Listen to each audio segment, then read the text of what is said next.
നമ്മളിന്ന് പഠിക്കാനായിട്ട് പോകുന്നത് ദേശീയ പട്ടികജാതി കമ്മീഷനെ കുറിച്ചിട്ടാണ്.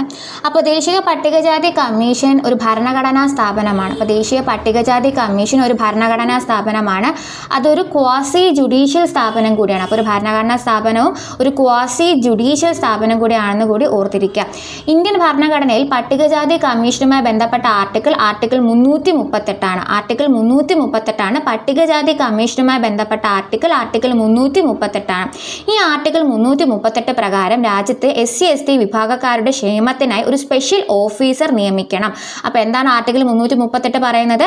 SC/ST വിഭാഗക്കാരുടെ ക്ഷേമത്തിനായി ഒരു സ്പെഷ്യൽ ഓഫീസറിനെ നിയമിക്കണമെന്നും SC/ST വിഭാഗക്കാർക്കായിട്ട് ആദ്യം ഒരു കമ്മീഷൻ നിലവിൽ വന്ന വർഷം അത് 1978 1978 അത് നിലവിൽ വരുമ്പോൾ അതൊരു non statutory multi member commission ആയിരുന്നു എന്നും ആ നിലവിൽ വന്ന കമ്മീഷന്റെ ആദ്യ ചെയർമാൻ ദോല പാസ്വാൻ ശാസ്ത്രി ആണെന്നും കൂടി ഓർത്തിരിക്കുക.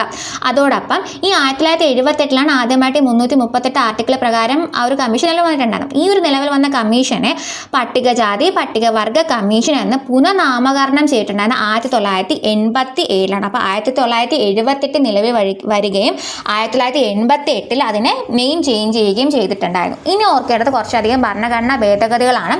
അതായത് ആർട്ടിക്കിൾ 338 പ്രകാരം ഒരു സ്പെഷ്യൽ പേഴ്സൺ വേണമെന്ന് പറഞ്ഞതുകൊണ്ടാണ് ഒരു കമ്മീഷൻ 1978 വന്നിട്ടുണ്ടായിരുന്നു. എന്നിട്ട് 1990 65 ഭരണഘടനാ ഭേദഗതി പ്രകാരം ഈ ആർട്ടിക്കിൾ 338 കുറച്ച് മാറ്റങ്ങൾ വരുത്തുകയും അതൊരു മൾട്ടി മെമ്പർ ആയിട്ടുള്ള ഭരണഘടനാ പദവി കൊടുക്കുകയും ചെയ്തിട്ടുണ്ട്. ഭരണഘടനാ പദവി കൊടുത്തത് എപ്പോഴായിരുന്നു? 1990 65 ഭരണഘടനാ ഭേദഗതിയിലായിരുന്നു.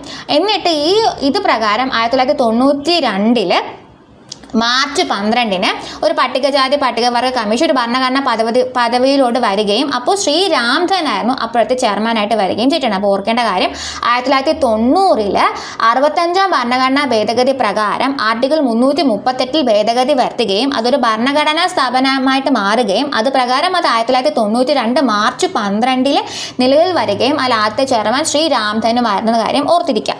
ഇനി ഓർക്കേണ്ട ഒരു കാര്യം, വീണ്ടും ഭരണഘടനാ ഭേദഗതി വന്നിട്ടുണ്ടായിരുന്നു. എപ്പോൾ? 2003 89 ഭരണഘടനാ ഭേദഗതി വരികയും ആ സമയത്തിന് രണ്ടായിട്ട് തിരിക്കുകയും ഈ പട്ടികജാതി പട്ടികവർഗം രണ്ടായിട്ട് മാറിയിട്ട് ദേശീയ പട്ടികജാതി കമ്മീഷനായിട്ട് ദേശീയ പട്ടികവർഗ കമ്മീഷനായിട്ട് മാറുകയും ചെയ്തിട്ടുണ്ടായിരുന്നു. അപ്പോൾ ആർട്ടിക്കിൾ 338 രണ്ടായിട്ട് ആർട്ടിക്കിൾ 338 പട്ടികജാതിക്കാർക്ക് വേണ്ടിയിട്ടും ആർട്ടിക്കിൾ 338 വന്നിട്ട് പട്ടികവർഗ കമ്മീഷനായിട്ട് മാറിയിട്ടുണ്ടായിരുന്നു. അപ്പോൾ ഓർത്തോണം, രണ്ട് ഭേദഗതി ഉണ്ടായിരുന്നു. 1990 വന്നിട്ടുള്ള 65 ഭരണഘടനാ ഭേദഗതി വന്നിട്ട് അത് ഭരണഘടനാ സ്ഥാപനമായിട്ട് നിലകൊള്ളുകയും 2003 89 ഭരണഘടനാ ഭേദഗതി പ്രകാരം പട്ടികജാതിയായിട്ടും പട്ടികവർഗമായിട്ട് രണ്ടായിട്ട് സ്പ്ലിറ്റ് ചെയ്യുകയും ചെയ്തിട്ടുണ്ടായിരുന്നു. അങ്ങനെ ദേശീയ പട്ടികജാതി കമ്മീഷൻ 2004 ഫെബ്രുവരി 19 നിലവിൽ വരികയും എന്നിട്ട് അതിന് ആദ്യത്തെ കമ്മീഷൻ ചെയർമാൻ എന്ന് പറയുന്നത് ആരാകുകയും ചെയ്തിട്ടുണ്ടായിരുന്നു? സൂരജ് പാൻ ആകുകയും ചെയ്തിട്ടുണ്ടായിരുന്നു. അത് ഓർത്തിരുന്നോണം. എന്നിട്ട് ഇതിൻ്റെ ആസ്ഥാനം ലോക് നായക് ഭവനായിരുന്നു. അപ്പോൾ ഓർത്തിരുന്നോണം, ദേശീയ പട്ടികജാതി കമ്മീഷൻ നിലവിൽ വന്നത് എപ്പോഴും ചോദിച്ചു 2004 ഫെബ്രുവരി 19 അതിൻ്റെ ആസ്ഥാനം ലോക് നായക് ഭവൻ ആണെന്നും കൂടി ഓർത്തിരിക്കുക. ഇനി ഇത് സാമൂഹ്യ നീതി മന്ത്രാലയത്തിൻ്റെ അണ്ടറിലാണ് വരുന്നുണ്ടാവുന്നത്. മൊത്തം 1+4 5 മെമ്പർ ഉണ്ടാവും. ഈ 5 മെമ്പർ ഉണ്ടാകും എന്ന കാര്യങ്ങളൊക്കെ പറയുന്നത് മീൻസ് അതിൻ്റെ നിയമിക്കുന്നതും കാര്യങ്ങളൊക്കെ ചെയ്യുന്നതും അതിൻ്റെ യോഗ്യത നിശ്ചയിക്കുന്ന വ്യവസ്ഥകൾ രാഷ്ട്രപതി ആയിരിക്കും. ഇതിൽ 5 മെമ്പറിൽ ഒരാൾ വനിതയായിരിക്കണമെന്നും ഇതിൻ്റെ ചെയർമാന് ക്യാബിനറ്റ് മന്ത്രിയുടെ പദവി ഉണ്ടായിരിക്കുമെന്നും വൈസ് ചെയർമാന് കേന്ദ്ര സഹമന്ത്രിയുടെ പദവി ഉണ്ടായിരിക്കുമെന്നും മറ്റ് അംഗങ്ങൾക്ക് ഗവൺമെന്റ് സെക്രട്ടറിയുടെ പദവി ഉണ്ടായിരിക്കും. അപ്പോൾ ഓർത്തിരുന്നാണ് മൊത്തം 5 ഇത് സാമൂഹ്യ നീതി വകുപ്പിന്റെ അണ്ടറിലാണ് വരുന്നത്. മൊത്തം 5 മെമ്പർ ഉണ്ടാവും. ഈ 5 മെമ്പറിന്റെ വ്യവസ്ഥ വന്നത് 1990 65 ഭരണഘടനാ ഭേദഗതി, അതും കൂടെ ഓർത്തിരുന്നാണ്. അത് കഴിഞ്ഞിട്ട് ഈ 5 മെമ്പറിൽ ഒരാൾ വനിതയായിരിക്കണമെന്നും ഇതിന്റെ യോഗ്യതയും വ്യവസ്ഥകളൊക്കെ ചെയ്യുന്ന രാഷ്ട്രപതി ആയിരിക്കുമെന്നും ഇതിന്റെ ചെയർമാന് വന്നിട്ട് ക്യാബിനറ്റ് മന്ത്രിയുടെ പദവി ഉണ്ടായിരിക്കുമെന്നും വൈസ് ചെയർമാന് വന്നിട്ട് കേന്ദ്ര സഹമന്ത്രിയുടെ പദവി ഉണ്ടായിരിക്കുമെന്നും മറ്റ് അംഗങ്ങൾക്ക് വന്നിട്ട് ഗവൺമെന്റ് സെക്രട്ടറിയുടെ പദവി ഉണ്ടായിരിക്കുമെന്നും ഓർത്തിരിക്കുക. ഇനി പട്ടികജാതി കമ്മീഷന്റെ അംഗങ്ങളെ നിയമിക്കുന്ന രാഷ്ട്രപതി ആയിരിക്കും. അംഗങ്ങൾ രാജി സമർപ്പിക്കുന്നതും രാഷ്ട്രപതിക്കായിരിക്കും. അംഗങ്ങളെ നീക്കം ചെയ്യുന്നതും രാഷ്ട്രപതി ആയിരിക്കും. Commission report സമർപ്പിക്കുന്നതും ആർക്കായിരിക്കും? രാഷ്ട്രപതിക്കായിരിക്കും.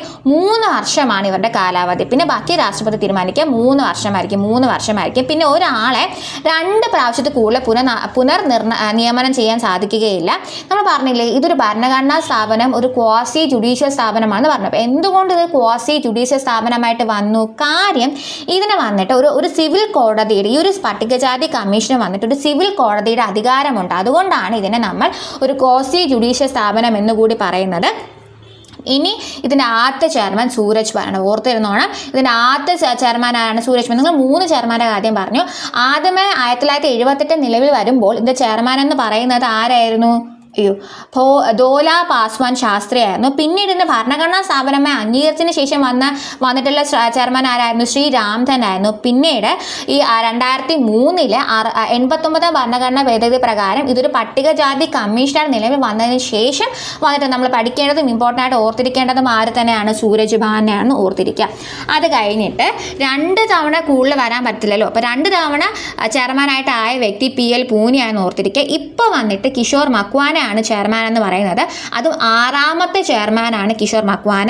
Vice chairman Arun ഹാൾഡർ എന്നുകൂടി ഓർത്തിരിക്കുക. അരുൺ ഹാൾഡർ ആണ്. ഇനി ദേശീയ പട്ടികജാതി കമ്മീഷന്റെ ചുമതലകൾ എന്ന് പറയുമ്പോഴത്തേക്കും നമ്മുടെ രാജ്യത്തിലെ പട്ടികജാതി വിഭാഗക്കാർക്ക് ആൾക്കാരുടെ ക്ഷേമത്തിന് വേണ്ടി പ്രവർത്തിക്കണം.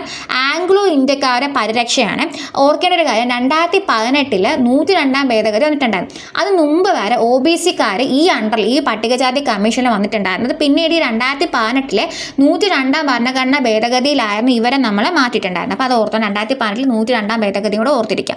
ഇനി ഇതിൻ്റെ പട്ടികജാതി കമ്മീഷന്റെ പ്രവർത്തനങ്ങൾ എഴുതിയിട്ടുണ്ട്. അത് എല്ലാ തവണ ഇത് വായിക്കുമ്പോഴത്തേക്കും ഒന്ന് വായിച്ച് നോക്കാം. ഇനി ഈ ആർട്ടിക്കിൾ 338 ആണ് ഈ പട്ടികജാതിക്കാരെ പറ്റി എടുത്തു പറയുന്നെങ്കിൽ പോലും വേറെയും കുറച്ചധികം ആർട്ടിക്കിളിൽ പട്ടികജാതിക്കാർക്ക് ഭരണഘടനാ വ്യവസ്ഥകൾ പറയുന്നുണ്ട്. അതൊന്ന് ആർട്ടിക്കിൾ 15 ആണ്. കാരണം ആർട്ടിക്കിൾ 15 വിവേചനത്തിനെതിരെയും ആർട്ടിക്കിൾ 17 തൊട്ടുകൂടായ്മയ്ക്കെതിരെയും അതോടൊപ്പം തന്നെ എന്തായിരുന്നു ആർട്ടിക്കിൾ 15 വന്നിട്ട് ജാതിയുടെ അടിസ്ഥാനത്തിലുള്ള വിവേചനത്തിൻ്റെ പ്രശ്നങ്ങൾ അഭിസംബോധന ചെയ്യുന്നുണ്ടായിരുന്നു. ആർട്ടിക്കിൾ 17 വന്നിട്ട് തൊട്ടുകൂടായ്മയായിരുന്നു. ആർട്ടിക്കിൾ 46 ഉണ്ട്. ആർട്ടിക്കിൾ 46 വന്നിട്ട് പട്ടികജാതിക്കാരുടെയും സമൂഹത്തിലെ മറ്റ് ദുർബല വിഭാഗങ്ങളുടെയും വിദ്യാഭ്യാസപരവും സാമ്പത്തികപരമായ താല്പര്യങ്ങൾ പ്രോത്സാഹിപ്പിക്കുകയും സാമൂഹിക അനീതിയിൽ നിന്നും എല്ലാത്തരം ചൂഷണങ്ങളിൽ നിന്നും അവരെ സംരക്ഷിക്കാനും ആർട്ടിക്കിൾ സംസ്ഥാനത്തോട് നിർദ്ദേശിക്കുന്നതാണ്. ആർട്ടിക്കിൾ 46 സംസ്ഥാനത്തോട് നിർദ്ദേശിക്കുന്നതാണ് ആർട്ടിക്കിൾ 46. ഇനി ഇവർ ഇലക്ഷൻ പരമായിട്ടുള്ള കാര്യങ്ങൾ പറയുന്ന ആർട്ടിക്കിൾ 243(4) 243(4) തദ്ദേശ സ്വയംഭരണ സ്ഥാപനങ്ങളിലുള്ള പഞ്ചായത്തുകളുടെ ഇലക്ഷങ്ങൾക്ക് ഇവർ സംവരണം വേണമെന്ന് പറഞ്ഞ് 243(4) 243(T)(4) വന്നിട്ട് മുനിസിപ്പാലിറ്റി ഇലക്ഷനിൽ ഇവർക്ക് സംവരണം വരണമെന്ന് പറയുന്നതാണ്. ഇനി ആർട്ടിക്കിൾ 330 ആർട്ടിക്കിൾ 332 പറയുന്നത് 330 വന്നിട്ട് ലോകസഭാ ഇലക്ഷനെ പറ്റിയിട്ടും ആർട്ടിക്കിൾ 332 വന്നിട്ട് നിയമസഭാ ഇലക്ഷന് സംവരണമാണ് പറയുന്നുണ്ട്. അപ്പോൾ സംവരണം പറയുമ്പോഴത്തേക്ക് 243(4) ഏതായിരുന്നു?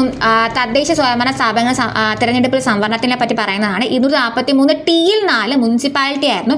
330 ലോകസഭ ഇലക്ഷന്, 332 നിയമസഭ ഇലക്ഷനുമാണ്. പിന്നെ 338 ഇവർക്ക് വേണ്ടിയുള്ള ആർട്ടിക്കിൾ എന്ന് പറയുന്നത്. അപ്പോൾ ഇത്തരം കാര്യം ഓർത്തിരിക്കുകയല്ലോ. പിന്നെ ആദ്യത്തെ പട്ടികജാതി കമ്മീഷൻ ചെയർമാൻ സൂരജ് ഭാൻ ആണെന്നും ഇപ്പോൾ ആരാണ്? കിഷോർ മക്വാന ആണെന്നും ഓർത്തിരിക്കുക. പിന്നെ അതിനിടയിലുള്ള കാര്യങ്ങളായിട്ടുള്ള സിംഗ്, PL പൂനിയ, RS കത്തേരിയ, വിജയ് സാംബ്ല ഇതൊക്കെ ഓർത്തിരിക്കാം.